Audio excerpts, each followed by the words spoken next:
That's so nice. I never go to an audience where people can't say something mean. You're all just really polite is my theory on this.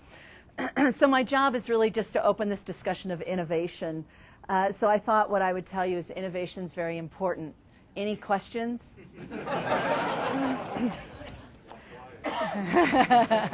That's your speech. Why is it important?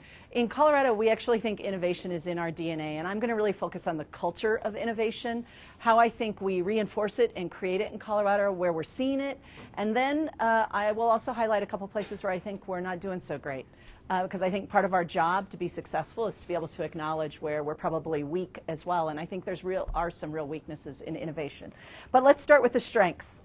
We know today in this economy you either innovate or die. It's true, right? It's not just true for our companies. It's true for our... Sorry, I think am I not on? Is it working?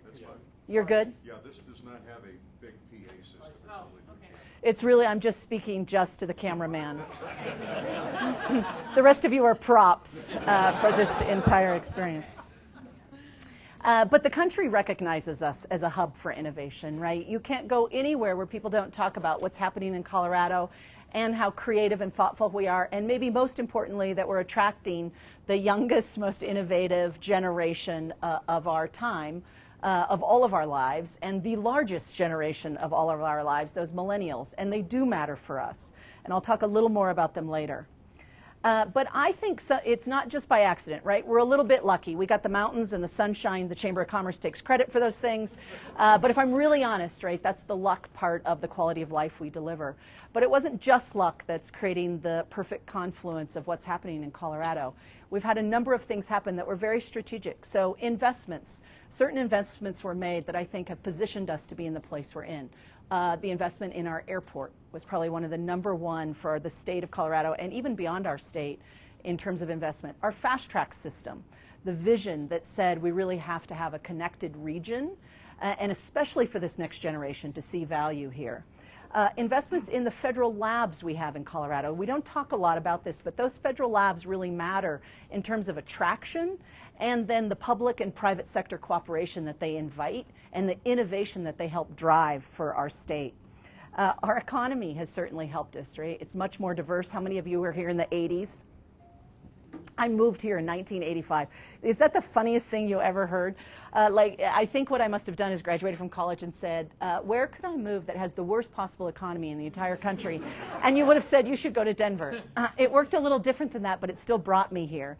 But it was devastating, and the problem was we didn't have a diverse economy, and now we have one of the most diverse economies, and to great work like Mike Fitzgerald and all the economic drivers that are happening in our region have really helped make that happen. And we have a great workforce. As a matter of fact, we talk about our workforce as the smartest, healthiest workforce in the world. Now, it's not true, but we think brand is part aspirational. So you can say it like it's true because then you just say brand is aspirational, not just facts. But what all of that together combines is really an attitude, a sense of who we are. And our Western heritage has value here too. Right? It was a heritage that was built off of, this is a really hard, rough place to make a living. But if we water it enough, maybe we can grow a crop here.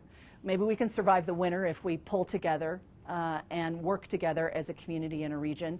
And that's been kind of our hallmark of what's different about us. And what you know about innovation is, one person may have the idea, but a good idea without being implemented, without being funded, without being executed on is still just a good idea. Where innovation really has power is when you can execute on it. And that takes a much broader community coming together, and that is really where we excel and we differentiate ourselves. And we're extremely good at it. As a matter of fact, so good, the Kauffman Foundation ranks us as the 5th most entrepreneurial state. 3 Colorado City rank in the top 15 for innovative tech hubs. Fort Collins, Denver, and Boulder, not in that order. Boulder, Fort Collins, and Denver, that's the order. Denver was ranked as the 3rd best city for tech startups and workers in the nation. That came from selfstorage.com. And those are the ones you probably heard less of, right? There's other ones we've all heard of. We have, for tech startups, 4 of the top 10 cities in the country are in the state of Colorado. It's incredible when you look at what's happening here. I'm going to give you a couple of examples of board members I have who are doing incredibly innovative things, because I think they highlight also the industry areas that we work in. So Sharklet Technologies, how many of you have heard of Sharklet? It's very cool, right? This is a guy who looks at a shark and asks the question, why are barnacles not growing on this shark, right? Why isn't crap? This is what Land Girl says. Why is crap not growing on that shark's skin? And for an engineer, a technical guy, he starts to study what that's about. And what they find, it's the pattern of the shark, the actual pattern that's on the skin of the shark. And they start to apply that to the medical field and say, can you also apply that notion that bacteria will not be able to attach? And should we be creating in operating rooms and hospitals more surfaces, knobs and handles that have this kind of overlay because bacteria can't attach to it? It's an innovative startup in Colorado. It's getting pretty tremendous funding and very exciting about the possibilities for reducing infection in a hospital setting from a shark. I think that's so cool. Yeah. I just learned about another one tonight that has to do with food and the ability to, what do you guys call it, 915? 915 labs. And it's the ability, raising this idea that food, to be able to, freeze it and transport it and make it accessible to the world, or even taste better to all of us, if you could change the technology that didn't require the refrigeration or freezer, do you change both the flavor, the benefits of the food, how much we enjoy it, but also where you can get that food too. A very cool one we're going to help find funding for. But it made me think of another one, No Caro. This is one who the guy traveled to third world countries and said, the indoor air pollution from kerosene is devastating. And for all of us, many people in this country, it's probably a non-issue, something we don't think about. But in Africa, where he was traveling, it's a huge issue. So he invented an individual solar light bulb. Many of us are buying these, by the way, to hang right in your shop or in your shed in your backyard where you don't have a wire running to it. But it powers by day, and at night you can flip it on and you have electricity. And people all over the world are benefiting from this new technology, seeking funding and innovation. Here's one that's kind of cool. The food industry is a powerful industry, right? I mean, you can think off the top of names of cereal makers, and we won't do any advertisements here. But this young couple from DU made granola, and their friends said, this tastes really good. And so like anybody who makes something that tastes really good and your friends like it, you go into business to compete against Kellogg and Nabisco, Out of your basement. yeah, out of your parents' basement, I believe, is how that works. So these guys are now in Kroger stores around the country. It's called Love Grown Foods. I met the chief love officer. I couldn't make this up, right, which is so cool, but here's what they did. They did a very unique thing. They took beans and said, what if you could make this a protein, non-gluten cereal? And at first, they weren't sure that we'd all like the idea of eating beans for breakfast, so they didn't advertise on the cereal that it was beans. Now, if you look at their cereal box, you will see front and center that it's advertising beans because it's high fiber, high protein, extremely healthy, and they are competing in one of the most competitive, probably, food markets they could compete in the country. Right out of Colorado, this young couple came. And, who wouldn't want to be the chief love officer for an organization? Nobody told me about that job, by the way, when I was in high school. So I said, I promised you I'd talk a little about challenges as well. I do think one of our great challenges is we tell our kids and we tell the world that innovation matters for success. And yet we continue to teach our kids just like we taught all of us, right? In a very structured classroom, answer these multiple choice questions, and if you get them right, I'll let you know. In no way are we truly teaching, how do you become innovators? How do you think differently? How do you start your own business?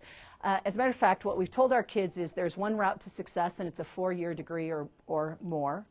And what it has also ignored is the huge range of jobs we have, not just for innovation and entrepreneurs, but also for certificates and technical degrees and craftsmen and apprenticeships. And I think we have a huge challenge in this country of helping people see different paths and then providing them the skills to be able to be successful on those paths. And I think one of those paths is truly about creating and recreating and what that looks like that is outside our normal path for education. And I challenge all of us to think about what does that look like? Because I don't think it's as simple as saying we just have a different path for certain kids. I actually think our entire educational system we have to start to rethink. Even the transition from high school to college is such a huge transition for many of our children that they're not making it. 78% of Colorado kids are graduating from high school, which means 22% of them are not. We don't have jobs for 22% of our kids who are not getting a bare minimum of education. Of the 78% graduating, 40% of them, when they go on to college, need remediation. We're not preparing them fully. So then to say, we'll just provide you this other route, we know won't work. And I think we have to invest ourselves in what's the disruptive strategy for education. How does it look different? And I'll say we'll just solve Colorado and let everybody else solve the rest of the country. There are some cool things happening though, right? Galvanize is a great example of an organization that has really tried to take this on and provide alternative routes to how do you become a coder and what does that look like. And maybe you don't need 4 years of computer science, maybe you need 9 months of very specialized work in the coding field, and we can place you and have you be successful, really focused on what you want to do. Another place is in Mariposa, which is a neighborhood in central Denver. It's an interesting place to have this happen. The arts community has really come together and has a number of workforce programs for kids, particularly kids in poverty, to help them see what avenues are that are vastly different than anything they're being exposed to in school. And I went and visited. One of them is these kids have a recording studio, and they actually organize and record music and are starting to prepare labels for, I would call them records, right, from the olden days, but labels that they can sell then that music under. And so it's exciting because the kids are energized for the first time and they start to see the application of the work of their learning to something they're interested in. Another opportunity we saw was in Nashville. They have academies in Nashville in high school so that kids can actually make a decision that says, I may not be interested in a 4-year institution, but I may be very interested in specialized work. And they have everything from, if it's food service, they also have a recording studio, as you would think, in Nashville, of course. By the way, their music industry high school, as I call it, has not only a recording studio, but they have a TV station, and the kids have to produce news every day, write the content, research the stories, present it publicly. And I think, again, those kind of skills that put people and the success of actually doing the work instead of writing about it or reading about it can make a huge difference for the success of our kids and the likelihood that they go on to do the work, including take risks like run their own business or invent or create something new for all of us. We're also seeing lots of innovation in public policy. Who knew? Where it may be needed the most, right? But on issues like transportation, if you drove here today, you know what I'm talking about. But the innovation that's happening there is really cool. It's taking technology and big data, right? When you signed on to carry that phone around, you signed a contract, you may not know this, that we would know every move you made and track you everywhere you go. But the reason we all did it is because we like to know who else is traveling on this road, how many of them are there, and are they going to slow me down? Or information like how close is an Uber or a Lyft car to me, and can I have them pick me up and take me where I want to go?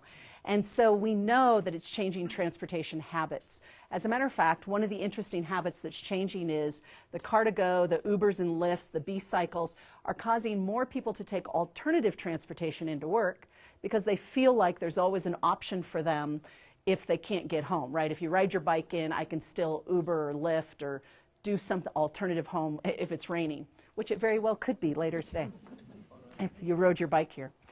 And then physical space is the last place I just want to highlight that I think I'm a convert, right? I read all the stuff about how physical space affects your creativity, your energy levels, your thinking, your collaboration. And at the Chamber about 1.5 years ago, we undertook a remodeling effort because we said our space is really not working well for us. It's not contributing to the work for us and our members. And so we vastly changed our space. We opened it up completely. If we were wearing jeans, you'd think I was a tech organization, but we opened our space completely. We created space where our staff is forced to bump into each other. We have something like 22 meeting spaces now instead of private offices. And the whole idea is it's about collaboration. We took down the walls as well because it let that sunlight in. In the last week it didn't really matter, but most weeks it does matter in Colorado. And I can honestly tell you the energy is vastly different. The energy of the space, the desire to be in it, to host meetings in it, for our members to be able to take advantage of that opportunity. And we're seeing the productivity benefits that come from it. And so now I'm a big convert on space and the benefit. By the way, the other thing we did is we put in our stairwell, because we want everyone to take the stairs, not just because I'm cheap and don't want to pay for the elevator to run, but because it makes you healthier, right? And so in the stairs we start at the floor basement level, is like a mural of a meadow. And then at the next level, you start to see, you know, a river and trees. And then you start to see tree line. And then when you get to the 5th floor, it's peaks. And it's all Colorado scenery and mountains. But the idea is you climb a 14er every time you walk 5 flights of stairs. It will be the easiest 14er you will ever climb. And of course, there's really cool space, right? By the way, we do have a tap now at the Chamber of Commerce, which is really hip and cool. I think I'm going to have to lock it up to make sure my staff goes home at night, though. But just like so many companies who are trying to create that space that invites creativity and innovation, Google has nap pods. I've not done that. I still expect everyone to be awake in the office. MapQuest has a really cool ping pong table. I've not done that yet, but who knows?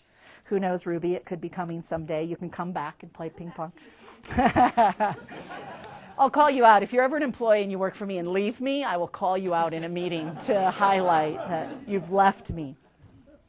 But part of all of that is to say creating the culture, right? Whether all good? Whether a culture of society, our entire public policy, how our government looks at itself, a culture in our office, a culture in our company, a culture for our region matters in terms of us making sure we're supporting innovation at every level. And that it's not something you just do when you go back to your own office, or, and creating it in our educational system, most importantly. And we think that's what differentiates us. And our competitive edge will be really tested by our ability to create a next generation who wants to carry that forward in a bigger, more powerful way, and continue to celebrate when we disrupt current organizations and current operations. And I think that is a huge part of our success in Colorado. So I'll stop there. I think I'm supposed to go to Q&A now and give people a chance to ask me any questions. 2 questions. Is that what you said? So you should make them really good. Yes. So currently, post-K-12 education is run like a business. Should we change that? Yeah. And should it be like open to more people? Yes. Yeah, so my youngest daughter just went to college for this is her first year gone. And she came home at Christmas break and she said to me, "You know what your problem is?" And I said, "Just give me one." Your problem is that you talk about education like it's a necessity and you price it like a luxury. And that's why most of the kids are not able to get their mom, or even if they can get there, that's why they can't stay there and figure it out. And I think there's a truth to that. In Colorado, 48% of our adults have a 2-year degree or more. We're 2nd or 3rd most educated state in the country. We're smartest because we're smarter than the other states, even though they have more degrees. You have to laugh at my jokes or I will stop telling you. But our challenge is 74% of our jobs in just 4 years require post-secondary education. And our completion rates suck. There is no other description for it. In some of our college systems, like our community college, our completion rates are in the 20s and 30s, which means a whole lot of kids have spent money trying to get in there, or adults, and not coming out the other side with something that is a marketable skill that they can trade on. So we really have to figure it out. I also think we have to figure out the reason we fund K-12 as a public value is because we basically say for both our democracy and our economy, we need an educated workforce. I believe we have to start to think of higher ed in the same manner. For our democracy and our economy, 74% of our people have to come out the other side of that. We should start to fund it probably in a manner that represents that value.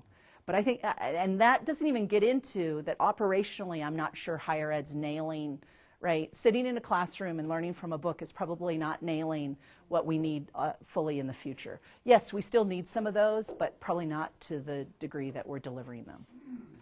So I think there's big opportunity to revamp. Who's here from higher ed who I've really pissed off?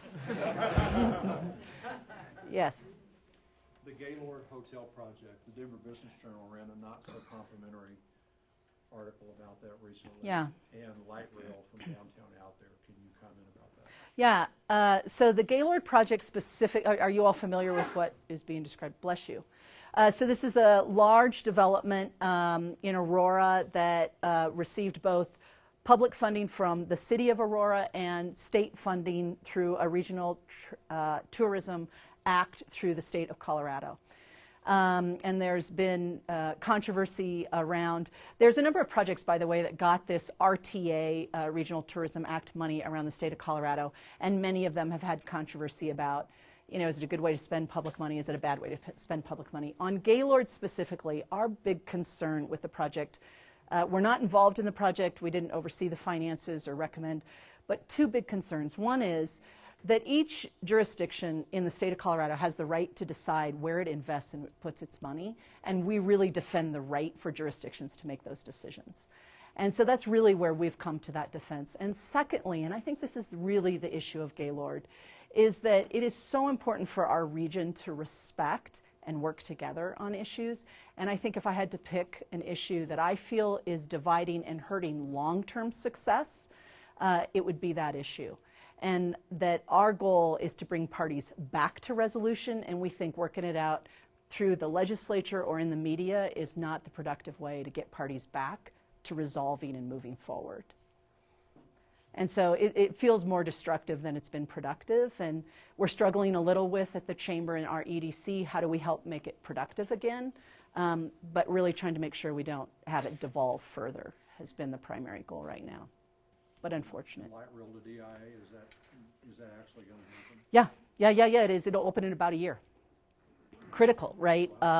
Of all the lines, there's no question our region feels the DIA line serves our entire region the best because while it gets you downtown, you can also jump off at a number of places along that route. And that's a game changer for all of us. It's huge and very exciting to see it coming. So 1 year.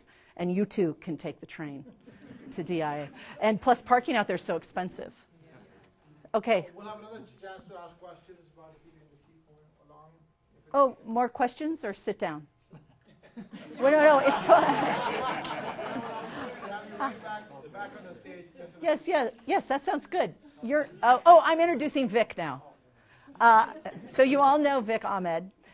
If you had to pick one person in Colorado who has driven all of us to focus on how are we going to help support innovation, how are we going to help support startup companies, how are we going to help ensure everybody who wants to be an entrepreneur can be one, Vic has done that work. And so I bow down and turn it to you, Vic.